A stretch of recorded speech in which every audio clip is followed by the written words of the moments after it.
How things have changed in just 30 years.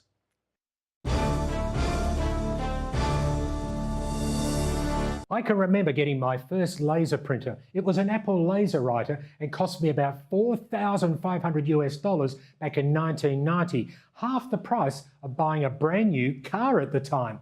For 8 years before that, I used a noisy dot matrix printer, although it didn't seem noisy at the time. Prior to 1983, I used a clackety-clack IBM golf ball typewriter with no word processing capability. If you had to make a mistake, you had to white it out and start all over again. I have never been a proficient typist, and my search and destroy method of striking the keys became much more efficient with word processing software. The printouts were clean and absent of whiteout. I loved it.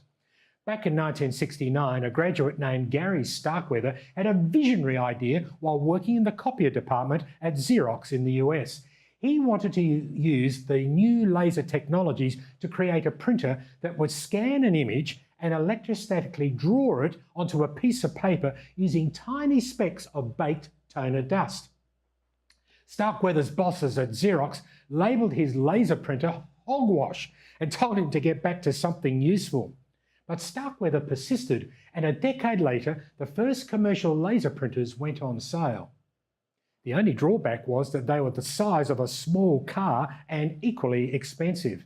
Now, many at Xerox only expected to see a limited number of large corporate sales for these devices.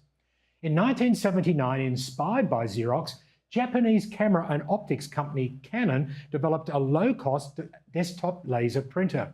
Having no experience in selling to computer users, Canon saw partnerships with 3 Silicon Valley companies: Diablo Data Systems, HP, and Apple.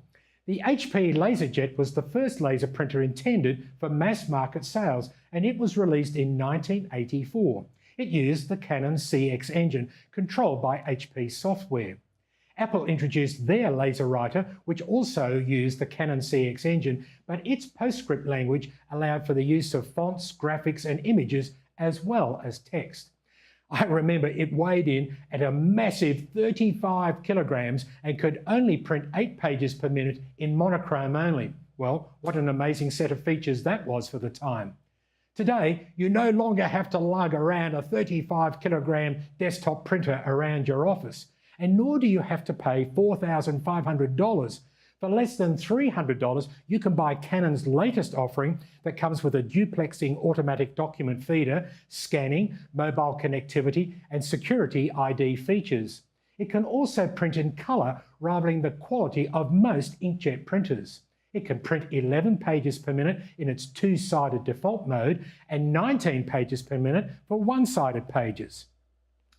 Security has become a hot issue for consumers, business and government, because printers attached to your network and the internet are a gateway to hackers having access to your company's systems and data. Office professionals have also demanded automatic duplexing functions to provide for more professional double-sided page presentations. While you aren't going to save any money on your cartridges from utilising duplex printing, you can save some money on your paper costs. Well, don't laugh. There could be a significant environmental impact, with one study revealing Arizona State University saved 725 trees since switching to duplex printing. Have you ever wondered why the OEMs charge you for printer cartridges but allow you to use the scanning function for free? I don't know about you, but I now scan more documents these days than what I print. How things have changed since I first started laser printing in 1990. Thanks for giving me just a minute here at rtm.world.com. I'm David Gibbons.